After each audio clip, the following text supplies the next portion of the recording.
شکنجه بربریت و توحش است. شکنجه به سخره گرفتن تمام قواعد و قوانین و عرف جهانی است. شکنجه پایمال کردن همه ارزش‌های انسانی است. زمستان 85 در انفرادی تنگ و تاریکی در کرمانشاه بدون هیچ اتهامی به مدت 3 ماه حبس وحشتناکی را تحمل کردم. 3 ماهی که بعد از 3 سال هنوز جسم و روح و روانم را می‌آزارد. این مطلب را به یاد حقیرترین سلول دنیا نوشته و به همه قربانیان شکنجه تقدیم می‌کنم.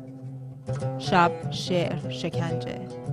دیریست مثل ستاره ها چمدانم را از شوق ماهیان و تنهایی خودم پر کردم، ولی مهلت نمی‌دهند که مثل کبوتری در شرم صبح پرگشایم، با یک سبد ترانه و لبخند خود را به کاروان برسانم.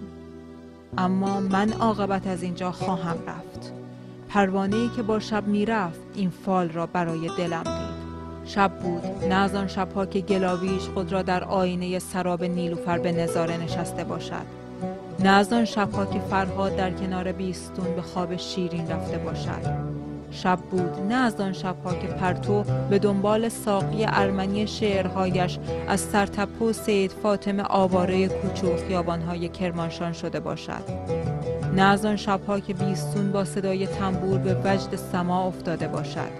از آن شب‌هایی بود که زخمه تار اسماعیل مسقطی هوس پریشان کردن گیسوان مینای آوازهایش را نداشت.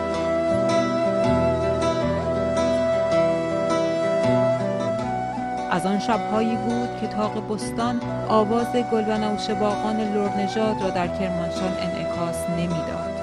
شب بود، نه ماه بود، نه ستاره، نه آسمان و نه ابر، فقط دیوار بود. تاریک شبی بود و اتاقکی تنگ و تاریک و نمور با دری کوچک که از سویی به آینده و از سوی دیگر به گذشته باز می‌شد و من شعری را با دیوارها زمزمه می‌کردم. در من زندان ستمگری بود که هرگز به آوای زنجیرش خون نکرد.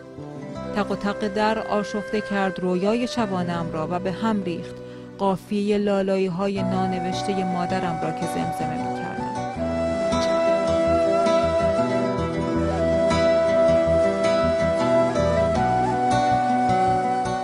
چشم بند بزن، دستو جلو، دستبند، را بیافت. از سلول کوچکم کشان کشان بیرونم آوردند. راهم را بلد بودم، بهتر از نگهبان‌های پیری که مثل در سلول‌ها فرسوده شده بودند. بهتر از بازجوهایم تعداد پله‌های زیر زمین زیر هواخوری را می‌دانستم. انگار سالها بود این زندان را زیسته بودم. حتی می‌توانستم جای پاهای زندانیان قبل از خودم را ببینم. هنگام پایین آمدن از پله‌ها از زیر چشم بند تعداد پاهای حاضران را می‌شمردم. 1، 2، 3، 4، 5، 6. آمده بودند تا قدرت خود را روی یک انسان نمایش دهند و آنگاه که می ایستادم شعری مرا زمزمه می کرد. خدایا من کجای زمین ایستادم؟ و با اولین ضربه ناتمام می ماند شعر و می بستنم به تخت. چقدر می ترسیدم، نه از درد شلاق، از اینکه در قرن 21 در قرن گفتگو در دهکده جهانی هنوز کسانی با شلاق فاتحانه بر بدن انسان رنجوری بکوبند و بخندند. چقدر می‌لرزیدم، نه به خاطر درد ضربات و مشت و لگد. ترسم از پایمال شدن ارزش‌های انسانی بود در سرزمینی که منشور اخلاق برای جهانیان می‌نویسد.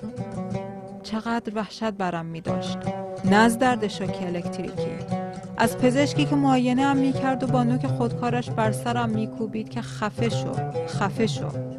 آن هم در حالی که قرنها از سوگندنامه بقراط گذشته بود. با صدای شلاقشان که آن را ذوالفقار می‌نامیدند به گوشه دیگر از دنیا می‌رفتم.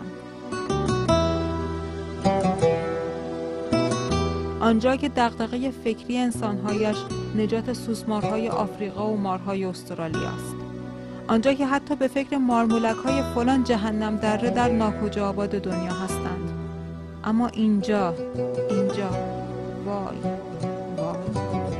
با هر ضربه ذوالفقار سالها به عقب برمیگشتم. به عهد قاجار، به مناره‌ای از سر و گوش و چشم، به دهه هیتلر، به عصر تاتار و مغول و بربر و باز می زدند تا به ابتدای تاریخی که خوانده و نخوانده بودم می رسیدم، اما باز درد تمامی نداشت. بیهوش می شدم و ساعتی بعد در سلولم دوباره به دنیا می آمدم و چون نوزادی شروع به دست و پا زدن می کردم و شعری مرا به خود می خواند. تولد نوزادی را دیدم. برای همین می دانم گیغ کشیدن و دست و پا زدن اولین نشانه های زندگی و زادن است. فردا شب باز صدای درد و باز یکی میزد به خاطر افکارم، یکی میزد به خاطر زبانم، سومی میپنداشت که امنیت ملی را به خطر انداختم، چهارمی میزد تا ببیند صدایم به کجای دنیا میرسد. باز شب است. از آن شبها مدتها گذشته، ولی به هم میریزد هر صدایی رویا و خواب شبانم را و نیمه شب آوایی در گوشم نجوا می کند. به خواب ای گل، نه اینکه وقت خوابه، به خواب جونم که بیداری